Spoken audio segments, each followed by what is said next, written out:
지금 지지율에서 제일 앞서가 있다는, 그러니까 대통령 선거 대선 레이스에서 제일 앞서가 있다고 하는 문재인 캠프에 교수들이 한 1000명 정도 몰려 있다고 합니다. 자문 그룹, 이름 뭐라고 붙인지 모르겠습니다만 어쨌든 자문 그룹인데, 이제 선거 캠프죠.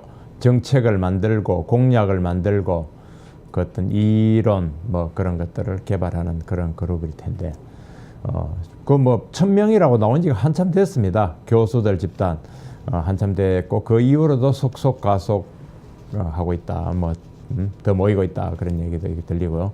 또 최근에는 굳이 교수만을 지칭하는 건 아니겠지만 전문가 그룹 해서 1000명 외에 500명까지 더 있다, 그런 썰도 들리고 있습니다. 1000명이든 1500명이든 그 숫자 자체가 중요한 건 아니고요. 교수들이 왜 이렇게 많이 몰려가는 거냐. 우리 이제 아주 보편적인 말이 됐습니다. 정치에 참여하는 교수, 폴리페스 계절이 또 다가왔는가, 그런 생각이 듭니다. 물론 문재인 캠프만이 아닙니다. 아마 안철수 캠프에도 상당히 많이 가 있을 테고요. 다른 이런 데도 또 많이 있을 겁니다. 아마 여기저기 여러 군데 발 걸친 분들도 있을 수 있고요. 왔다 갔다 하는 직업 정치인의 철새 못지않게 철새 폴리페스도 있을 겁니다. 대표적인 게 제가 소문을 듣기로는 반기문 캠프 때, 반기문 캠프 불과 2주 정도 활동하고 드랍했죠. 그런데 그 전부터 반기문 캠프에도 소위 교수들이 상당히 많다고 소문 들었습니다. 그 중에 일부는 또 어디로 옮겨갔다, 이런 썰도 들리고요. 교수들이 정치를 하는 것, 모든 다른 직업 마찬가지입니다만은 정치하는 그 자체를 비판할 일은 전혀 없습니다. 비난할 일도 아니고요. 모든 대한민국 사람들은 직업 선택에 자유가 있는 겁니다. 정치 참여하는 것도 본인의 판단에 따라서 자신의 신념에 따라 할 수 있는 게 우리가 말하는 그것도 헌법이 정한 가치입니다. 직업적으로 가든지 정치적 스탠스로 가는 거나 자유롭다 이겁니다. 그러나 동시에 어떤 직업으로서의 어떤 그 보편적 윤리 기준이랄까요? 직업의 어떤 직역의 보편적 어느 정도 그 기준은 좀 있다. 저는 그렇게 봅니다. 그래서 깔끔하게 상하탑을 지키거나 아예 좀 자기 신변을 정리하고 정치 쪽으로 가는 게 어떠냐, 그런 생각이 우선 첫 번째로 들고요. 그래서 의사를 좀 분명하게 그랬으면 좋겠다 하는 건데, 우선 교수를 몇 명 보면은 그렇습니다. 우리가 아까 말한 직업 윤리다, 그 다음에 자기가 살아가는 직업, 업의 가치라는 것도 있다. 그런데 정치인들이 폴리페스들이 정치인으로 변신해서 이제 그 관료가 됩니다. 그러면 요즘 MB 때 한참 유행하는 그런 말로 보면은 어공이 되는 겁니다. 어공, 늘공과 어공 아시죠? 늘공은 늘 공무원이었다. 그래서 행시로 됐거나 직업 공무원을 해온 사람들 늘공이라 그러고, 어공은 어쩌다 보니 공무원 된 사람들, 낙하산 되고 정치 바람 타고 돼서 어공이다 했는데, 이제 어공이 되는 겁니다. 어쩌다 공무원이 된 이 어공들이 개판 친 경우가 사실은 굉장히 많습니다. 우선 가까이만 봐도요, 그 최순실 게이트 옆에 있던 안종범, 성균관대 교수였죠. 경제학교에서 안종범 무너진 케이스를 그걸 봐도 그렇고, 한양대 교수였던 김종도 그렇고, 문체부 차관했던, 그 이전에 또 문체부 장관했던 김종덕, 거기는 홍익대 교수였던 사람들인데 그 무너진 케이스 말할 것 없고요. 그 국내 망신이고, 그보다 국제 망신도 있었죠. 산업은행 총재했던 홍기택 씨 같은 경우는 거기도 중앙대인가 어디 교수하다가 정말 엉터리 택도 아닌 폭로전 하다가 베이징에서 아시아 인프라 투자 개발은행 AIIB에 한국이 당연직으로 가졌던, 한국이 어렵게 정치해서 우리 한국 몫으로 가졌던 AIIB에 이사직만 그냥 내팽개치고 떠돌다가 들어간 그 홍기택 씨 같은 경우는 자리 하나만 그냥, 그래서 국제적인 망신도 됐고 그랬습니다. 물론 폴리페스 중에 그럼 성공한 사례는 없느냐? 있죠. 예를 들어 본인은 어떻게 생각할지 모르겠습니다만은 뭐 옛날에 작가 남덕우 씨 같은 경우는 서강대 교수에서 관료로 변신한 뒤 한국의 그 성장기의 개발 경제의 설계를 짜고 또 뭐 부총리로까지 맡으면서 요직을 해서 잘 성공한 사례도 충분히 있습니다. 그래서 아카데미점 안에 대학에서 연구하고 이론을 공부하고 잘 닦은 그런 실력, 연구 성과를 바탕으로 해가지고 정책이라는 툴을 통해서 사회를 변혁시키고 개혁시키고 진보시켜 발전시켜 나가고 국가 성장에 이바지한다는 것 그 자체는 좋은 일이라고 생각합니다. 그만한 능력이 되느냐, 뚝심을 갖느냐 이건데 문제는 이제 그런 정책을 개발하다 보면은 어줍지 않은 욕심이 생기는 거죠. 이제 의공이 되고 싶고 직급을 높이고 싶고 막 그런 거란 말이죠. 정책을 잘 만들어서 하도록 설계도를 딱 짜서 그다음 그 집행자는 깔끔하게 나는 설계자다. 그래서 정책을 설계하고 국가의 미래를 쫙 청사진을 마련해서 그걸 집행자들한테 탁 던져주고 깔끔하게 나는 상하탑으로 돌아간다. 연구실로 돌아간다. 강의실에서 학생과 부딪힌다. 이렇게 깔끔하면 좋은데 이제 의공이 되고자 이러는 과정에서 그런 불상사가 나는 겁니다. 제가 예전에 한 20년이 다 돼가네요. 현직에서 부처 출입할 때 이름만 되면 유명한 정통 이제 관료 널공이죠. 행실을 해가지고 예리한 그 장관급의 그 인사가 교수 출신의 외부 전문가를 데려와가지고 일을 미션을 줬는데 일을 잘하거든요. 공무원들이 하는 그 특유의 기획, 국회를 상대하고 언론을 녹이고 뭐 하는 이런 것들을 적절하게 성동격서하고 약간은 속임수 비슷한 트릭도 쓰고 한 이런 거를 해가야 되는데 의공으로 들어온 교수가 그걸 너무 잘하니까 그 장관급 인사가 그 사람을 평가하면서 그래요. 당신 그런 기술을 어디서 배웠어? 학교에서 순진한 줄 알았더니 말하자면 칭찬이 아니라 비난하는 그런 얘기를 제가 옆에서 들었는데 뭐 그런 기획력이 있으면은 덜할까 없으면 순진한 거고 있어도 좀 사실은 좀 그런 겁니다. 어쨌든 간에 지금 그 성공 사례는 사실은 적고 의공으로 들어가려고 하는 그 폴리페스들은 굉장히 많습니다. 그러나 이제 물론 이제 당사자들은 나는 아니다. 나는 실제와 그걸 잘할 수 있다라고 하겠지만 사실 최근에 해도 보십시오. 문재인 캠프에 들어간 사람 중에 서강대에서 지금 명예교사나요? 김광두 씨 같은 경우는 그 박근혜 정부 출범 때 소위 줄푸세 공약을 만든 그 아주 기초를 한 말하자면 역할이 컸던 그런 사람 아닙니까? 줄푸세 뭐죠? 줄이는 거.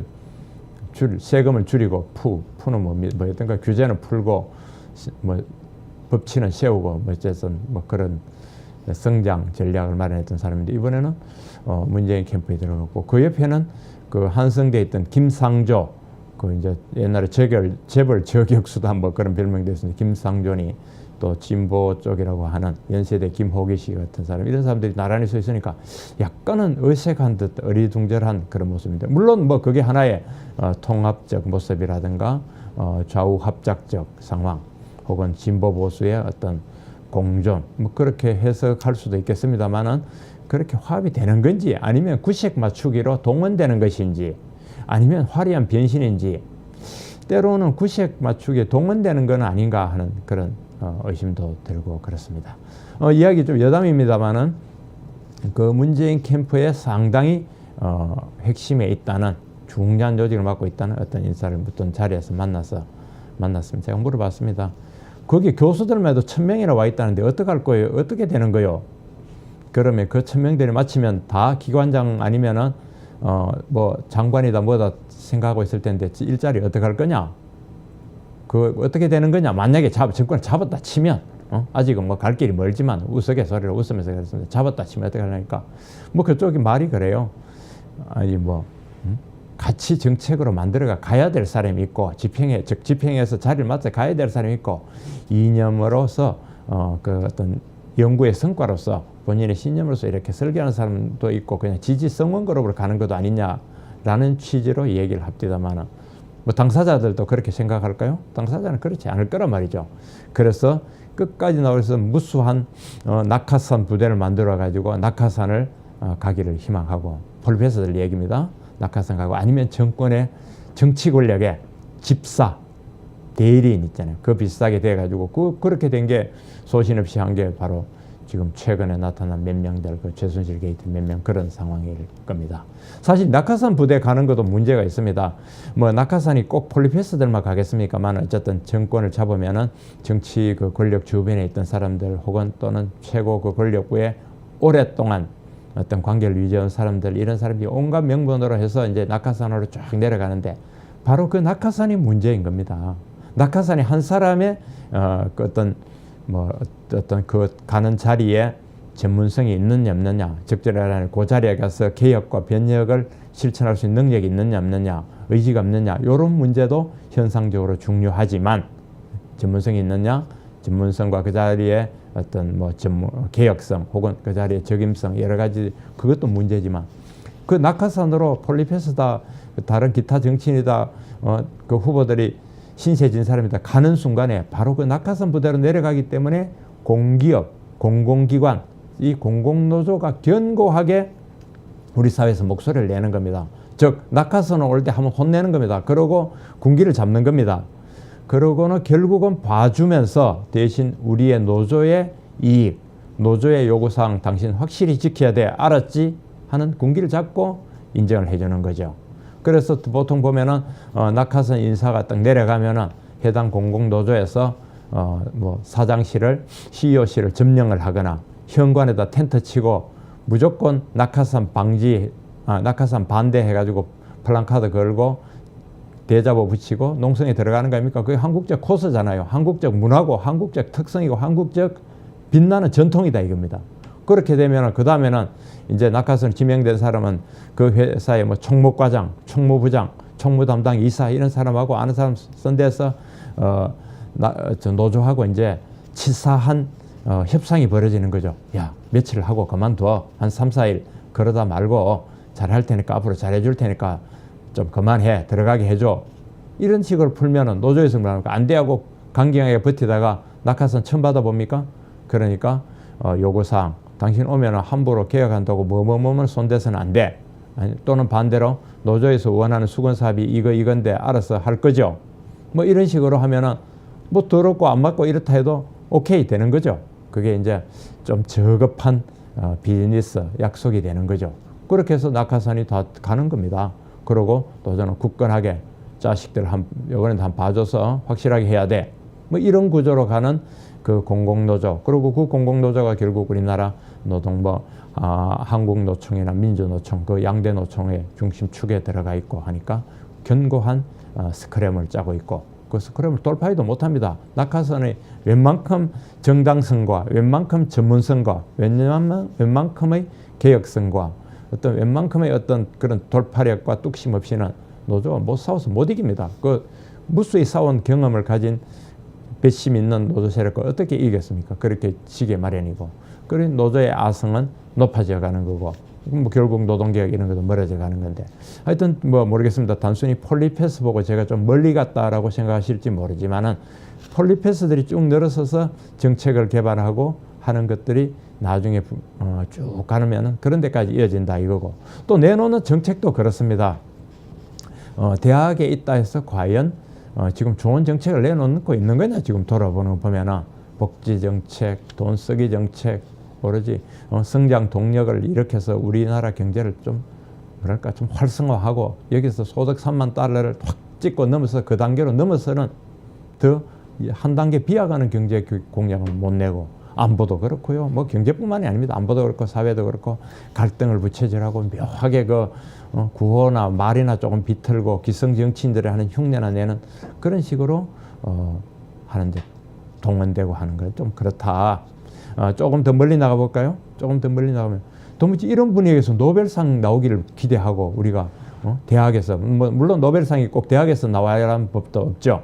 일본 같은 데서 보면 중소기업 같은 데서도 나오고 기업에서도 연구해서 노벨상 나오지만 그래도 현실적으로 연구 성과를 내고 하는 것은 아무래도 대학이 그런 전문 연구를 하라는 데 아닙니까? 그래서 상아탑이고 연구하는데 과연 노벨상 같은 건 우리가 꿈도 못 꿀 상황이다. 전부 다 정치한다고 미쳐있는 판에 이게 정치가 무슨 사회과학, 상경계, 뭐 법 이런 것만 그렇습니까? 공대도 공학 무슨 R&D 연구 관련 공약 만든다고 다 분야 불문이잖아요. 분야 불문, 전공 불문 그렇게 해서 짜여져 있다 보니까 뭐 노벨상이라든가 이런 우리가 아카데믹한 국내에서 성취 이런 거는 점점 멀어지는 거 아니냐. 그렇습니다. 그래서 전문성을 살리는 건 좋다. 그러고 현실에 참여해서 직접적으로 세상을 변혁시키고 바꾸고 싶다는 그 의지 충분히 이해합니다. 누구라도 그럴 수 있습니다. 자기 직업을 바탕으로 해보다는 그거는 충분히 의지는 이해하고 그러고 그 정치 참여 자체를 본질적으로 우리가 시비할 이유는 하나도 없다. 다만 대학에서 그 기대치, 우리가 일반적 기대치와 있고 일반적 직업윤리, 업의 본질이라는 것과 볼 때는 좀 과하고 쏠립니다. 그래서 이런 것들을 보면은 한국에서 이 대학 교수들이 정치권에서도 그렇게 봐야 됩니다. 좀 유독 몸값이 비싼 것 아니냐, 실제 이상보다 몸값을 비싸게 쳐주고 있는 건 아니냐 하는 그런 생각도 들고요. 물론 이제 대학을 마치고 명예교수가 되면서 요즘 건강도 좋고 영양도 좋으니까 65세 정년퇴직해서 열심히 정년이 다 된 사람이 사표를 내고 정치권을 가서 한번 변신한다. 그 자체는 뭐 제2의 인생 그것도 괜찮다고 봅니다만은 한창 연구하고 대학을 이끌어가고 상아탑에 불을 밝혀야 될 나이에 거기 가서 그 겨우 권력 주변이나 스승되는, 지금 겉으로 이름 올리지 않고 주변에 스승되고 한 다리 이래 한 발 떨어져서 자기의 이름은 가리채 하고 있는 그런 폴리페스들도 무지 많을 건데, 이런 문화, 이거 하나의 문화에 관한 문제거든요. 이걸 어떻게 할 것인가 하는 그런 겁니다. 이런 상황에서 지식인들의 행세, 혹은 지식인들이 나 박사요, 어디 대학 교수요 하는 이런 것들이 참 어떻게 보면 가볍게 보이고 조금 좀 가치 없어 보인다 하는 그런 생각이 많이 듭니다. 상아탑에서 가치를 지키고 몸값을 진정한 의미의, 지금 과도한 이런 정치권의 이런 몸값에 진정한 자기 몸값을 좀 유지하는 훌륭한 학자들, 훌륭한 교수들, 훌륭한 연구자들, 이런 분들이 조금 더 나오면 우리 사회도 한 단계 더 격이 올라가지 않을까, 존경의 대상이 더 늘어나는 사회, 더 좋아지지 않을까 하는 또 그런 소망을 가져보게 됩니다. 2017년 3월 22일 수요일자 한국경제신문입니다. 일면 톱은 근로시간 단축 기사를 올렸는데요. 사실 이 기사는 어제 3월 21일자에 시내판에 반영된 기사였습니다. 제가 초판을 읽어드릴 때는 이 기사는 없었고요. 시내판 반영에 어떻게 되냐, 밤사이에 알려진 거라서 여야가 주당 근로시간을 쉽게 말해 단순하게 말해서 현행 68시간에서 52시간, 52시간으로 줄이기로 합의했다는 국회 환노위 해당 소위의 내용을 크게 소개하는 겁니다. 거기에 대한 무수한 파장, 영향, 부작용, 이게 심각한데요. 그거까지도 이미 시내판에 반영이 됐는데 지금 다시 그거를 진행된 상황으로 기사를 올린 겁니다. 요건 제가 내일쯤이나 한번 칼럼으로 한번 그 의미를 소개해 드리겠습니다. 우선 큰 제목만 읽도록 하겠습니다. 근로시간 단축, 68에서 52시간 단축하는 걸로 국회 정기역 합의하면서 산업 현장 들쑤신 국회, 대선 의식, 노사 제쳐놓고 합의했다. 기업 추가 부담, 근로자 임금 감소, 노사 양쪽 모두 다 부담스러운 거다 하는 겁니다. 정년 연장 혼란 사태와 판박이가 됐다 하는 기사가 들어갔고, 옆에는 검찰에 나간 박근혜 대통령, 전 대통령이라고 해야 되나요? 어쨌든 박 대통령의 모습입니다. 이런 모습 다시 보지 않기를, 이런 제목을 달았습니다. 돌아온 현대차 단숨에 시가총액 2위를 탈환했다. 1위는 물론 삼성전자죠. 코스피 5년 6개월 만에 최고요. 어제 현대차가 아주 압도적으로 올라 버렸습니다. 하루 현대차가 8% 정도 급등세를 보이면서 시가총액 2위를 탈환했다고 합니다. 임종용, 대우조선 강제 채무 조정하겠다 그랬고, 박 대통령 검찰 조사는 기사 얘기 좀 들어가겠습니다. 이면 역시 검찰 박근혜 전 대통령 소환, 이런 제목을 달아놓고 자택서 검찰까지 8분이 걸렸다. 6초 동안 짧은 두 문장 남기고 조사실로 갔다. 엘리베이터는 일반용을 탔다. 지검장이 아니라 차장과 티타임을 가졌다. 검찰 박 전 대통령 진술 거부 없이 답변을 잘했다. 조사실, 휴게실, 창문 블라인드를 모두 가렸다 했네요. 남색 코트에 바지 차림, 전투복 모두 했다. 1월 23일 현충원 참배하고 3월 12일 청와대 나올 때도 이 같은 복장이었다라고 되어 있습니다. 3면도 이어집니다. 박 전 대통령 소환 검찰. 검찰 앞에 선 피의자 박근혜 이런 제목을 달았군요. 사익 추구한 적 없다. 해명 그랬겠죠. 강제 모금 등 13개 혐의 검찰과 치열한 공방을 벌였다. 검찰 미러 K재단 설립 최순실과 논의했지요 라고 공방을 했고 박 대통령 문화융성 이후에 기업들이 자발적으로 돈 냈다라고 이야기했다고 합니다. 신병철이는 법불악의 법은 아부하지 않는다 하는 검찰총장 김수남이 그런 얘기를 한 모양이죠. 그 선택을 했고 역풍 우려 몸 낮춤 박 국민께 송구하다 성실히 조사받겠다라고 29자 두 문장 입장 표명을 했다고 합니다. 파면 11일 만에 첫 육성이고 피해자 신분으로서는 모범 답안을 얘기했다고 일단 기사를 써놨습니다. 대우조선 추가 지원 논란, 임종용 다그친 정치권, 혈세 또 선다고 대우조선 살아날 수 있겠나? 이건 뭐 정치권의 목소리이기도 하지만 국민의 목소리이기도 할 것입니다. 청문회 방불케 한 정무위원회입니다. 정치권의 파상 공세, 정부 일부 판단 착오가 있었다. 그러나 뭐 이거 대우조선을 살리면서 구조조정하기로 한 마당에 또 지원할 수도 안 할 수 없는 참 어려운 상황에 처해져 있습니다. 지금이라도 매몰 비용과 여기서 중지해야 될지 더 투입해서 충격을 최소화해야 될지 정말 어려운 함수를 정말 어려운 수학을 풀어야 될 것 같습니다. 수출 5개월째 신바람 났다. 3월에도 15% 뛰었다. 수출 잘 되고 있습니다. 반도체 석유 제품 수요가 급증되면서 사드 갈등 어쩌고 하지만 중국 수출도 16% 늘었다고 합니다. 수출 낙관론은 계속될 것입니다. 근로시간 단축 6대 궁금증. 근로시간 줄면 41만 명의 월급이 39만 원 줄어든다 하는 얘기고요. 일자리는 11만 내지 19만 개 늘어날 수 있다고 합니다. 6대 궁금증 이건 다음에 제가 칼럼으로 해서 한번 정리해서 자세하게 설명해 드리도록 하겠습니다. 기업 근로자의 부담 떠맡긴 포퓰리즘이라고 했네요. 우리 노동전문위원 전직 고용부의 공무원으로도 일했던 최종석 노동전문위원 얘기로는 기업 근로자의 부담을 떠넘긴 포퓰리즘이다 하는 그런 분석을 내놨습니다. 정치면 문재인 박근혜 진실 밝히고 용서 구하라라고 주장을 했다고 써놨고요. 안희정은 새시대 출발점 되기를 바란다라고 논평을 내놨다고 합니다. 홍준표 검찰 바람 불기도 전에 누웠다 하는 홍준표 얘기도 주목할 만합니다. 그 다음 홍준표 얘기는 검찰이 바람 불기도 전에 누웠다고 한다고 합니다. 김종인이 어디 갔지? 했네. 김종인 반문 시국회의 무산 뒤에 공개 일정 없이 자맹 중이다. 각 당 대선 후보 선출 뒤에 반문연대 모색 나설 것 같다 해서 김종인이 어디 갔냐? 또 정치면 한 면 더 지역 맹주 사라진 대통령 선거 46년 1971년 이후 이어진 영호남 대결 구도가 깨지나? 라고 했네요. 지금은 뭐 민주와 반민주의 대결이지 꼭 굳이 지역 대결이라고 할 수 있나요? 표면적으로 보면은 지역 감정을 자극하고 지역 대결인 것처럼 보이지만 그거는 어디까지나 겉으로 보인 현상이고 뒤에는 민주 대 반민주 뭐 그런 구도라고 봐야 될 것 같습니다. 포퓰리즘 대 반포퓰리즘, 그 다음 광장의 표출된 민심 대 진짜 민심 그런 대결 아닌가요? 유승민 박 검찰 출두 가슴이 쓰렸다 뭐 이런 얘기도 했다고 합니다. 국제면 보고 끝냅니다.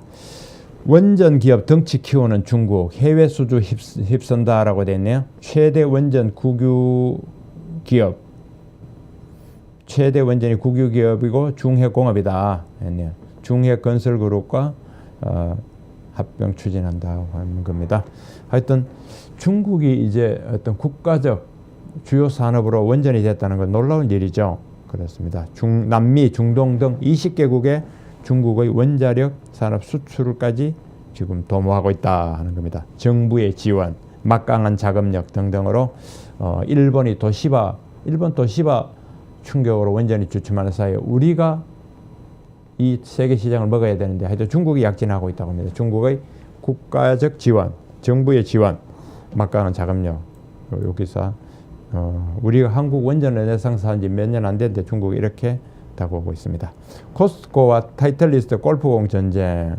뭐 그런 기사도 있고, 일본 대졸 취업 시장은 완전히 봄이다. 내년에 채용 10% 넣는다. 요건 최근에 1년에 나온 그 기사와 같습니다. 프랑스 대선 TV 토론.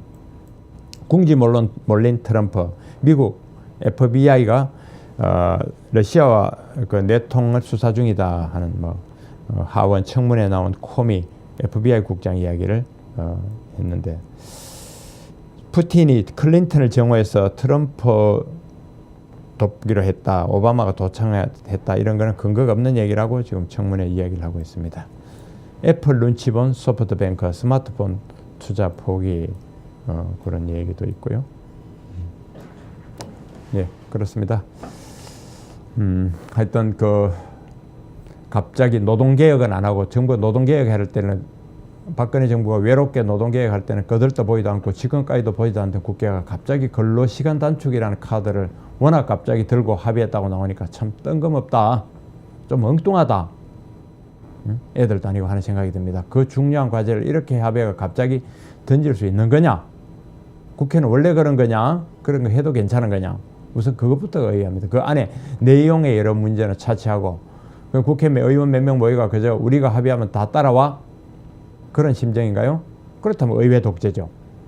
그것도 철인 독재가 되면 모르겠던데 무시간자들이 의회 독재 같은 그런 느낌을 강하게 줍니다. 근로시간 단축에 갖는 그 복잡한 다면성, 그리고 양쪽의 밝은 면과 그 부작용 면, 긍정적인 측면과 우려될 대목이 한두 개가 아닌데 갑자기 이렇게 합의하고 중요한 과제도 많은데 툭 던지고 오니까 정말 우리나라 국회는 브레이크 없는 폭주기관차 아닌가 하는 생각이 듭니다. 하여튼 그 내용은 다시 한번 살펴보도록 하겠습니다.